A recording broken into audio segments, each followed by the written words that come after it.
हमने आज ग्रीसी ज़िद्दी चकनाई को इस तरीके से साफ़ किया कि इसकी चांदी जैसी चमक ने सबको हैरान कर दिया। बिस्मिल्लाहिर्रहमानिर्रहीम। अस्सलाम वालेकुम। इब्तिसाम क्रिएटिव पावर में आपको खुशामदीद है। Welcome to my channel.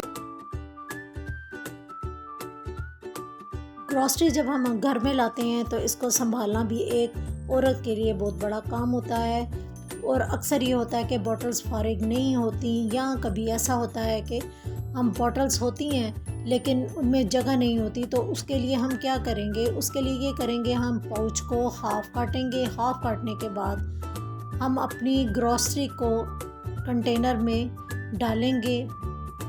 पोर करने के बाद हमारा बकिया जो चीज़ बच जाएगी उसको इस तरीके से हम टाई करेंगे।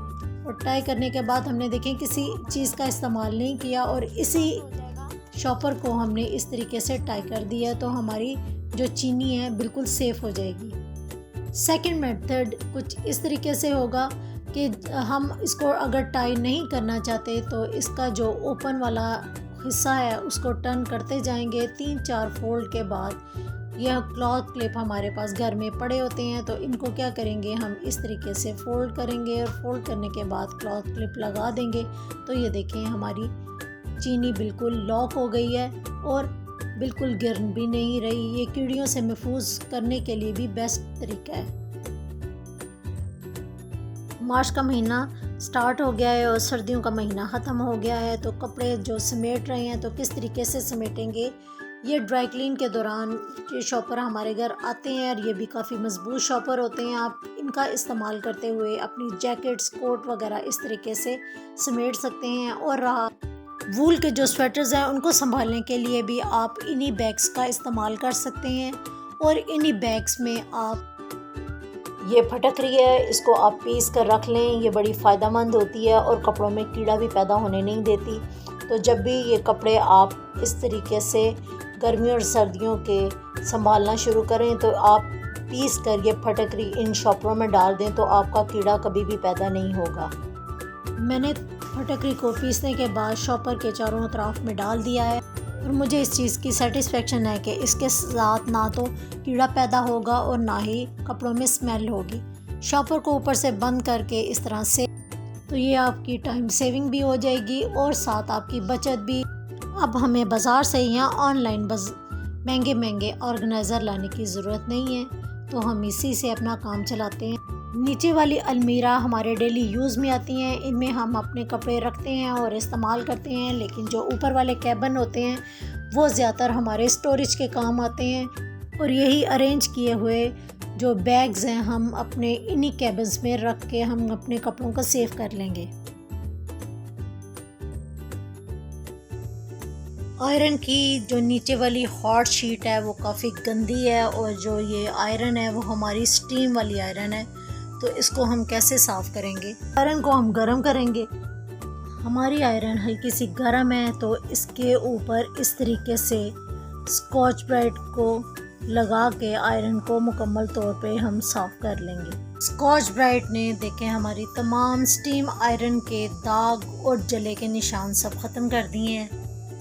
मेरी ये वाली टिप भी आयरन को लेकर है तो इस तरह है। अगर स्टीम वाली आयरन ना हो और दूसरी नेशनल वाली या दूसरी सादी आयरन हो और दाग भी काफ़ी ज़िद्दी हो और वो साफ़ ना होते हों तो उनको हम कैसे साफ़ करेंगे। हम आयरन के ऊपर थोड़ा सा नमक डालेंगे, लेकिन स्टीम आयरन वाली के साथ आप ये काम नहीं कर सकते क्योंकि इसमें छोटे छोटे से स्टीम के होल बने होते हैं और नमक हमारा इन होल में चला जाता है। ये काम आपने सिर्फ सादी वाली आयरन के साथ करना है।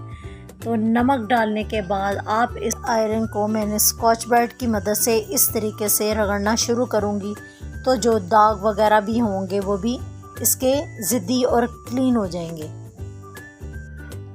आयरन हमारे घर का डेली यूज़ होने वाला सबसे अहम टूल होता है और इसकी एहतियात भी हमें ज़रूरी करनी होती है। चाहिए कि जब भी आयरन इस्तेमाल है के साथ साथ इसकी वायर का भी ख़ास ख्याल रखना चाहिए जो कि सबसे पहले क्रैक होती है। ये वाली जो वायर है ख़ास तौर पे ये सबसे पहले क्रैक होती है और क्रैक होने के बाद है कि हमें यहाँ से करंट वगैरह ऑन होता है।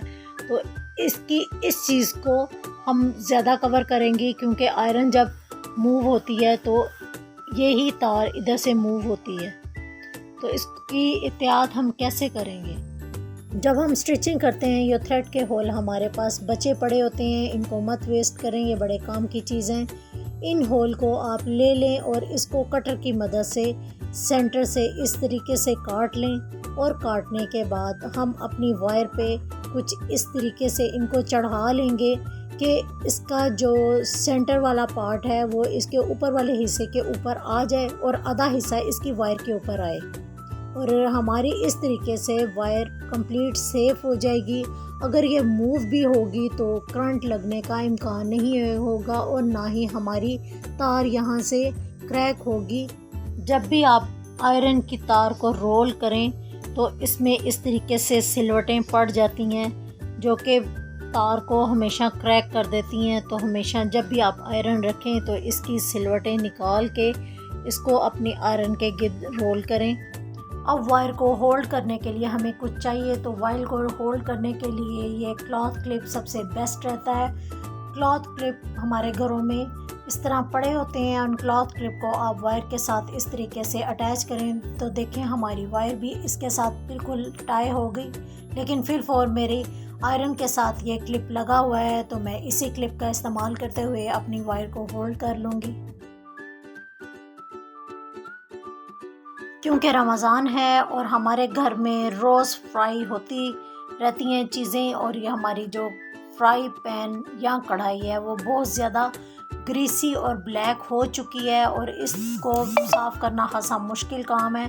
तो इसकी पहले गर्म करके हम ग्रीस को रिमूव कर देंगे किसी नाइफ़ की मदद से या किसी शार्प चीज़ की मदद से। ग्रीस अगर प्रॉपरली तौर पे ना उतरे तो आप दोबारा इसको गर्म करने के बाद दोबारा इसको रगड़ना शुरू करें और उतारें। ये हार्पिक है जो हमारे घर में आम मौजूद होता है।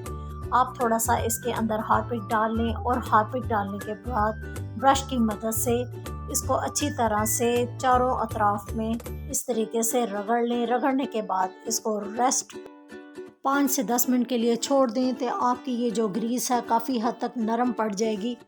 अब इसके बाद मोटे स्क्रबर का इस्तेमाल करें और इसको रगड़ना शुरू करें।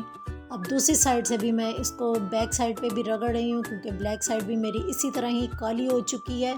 और ग्रीस देखें कितनी ज़िद्दी है जो कि बड़ी मुश्किल से साफ़ हो रही है। ये थोड़ा सब्र आज़मा काम है। और अब ये मैं अपना ही बनाया हुआ लिक्विड इसके ऊपर डाल के, जो मैंने आपको पहले ही से ही इसका तरीका शेयर किया हुआ है, लेमन लिक्विड मैंने इसके अंदर डाल दिया है और थोड़ा सा मीठा सोडा मैं डाल रही हूँ। मीठा सोडा और लिक्विड कुछ ऐसे रिएक्ट करेगा कि ये जो हमारे बचे कुचे दाग होंगे वो भी ज़िद्दी इसके साथ साफ़ हो जाएंगे।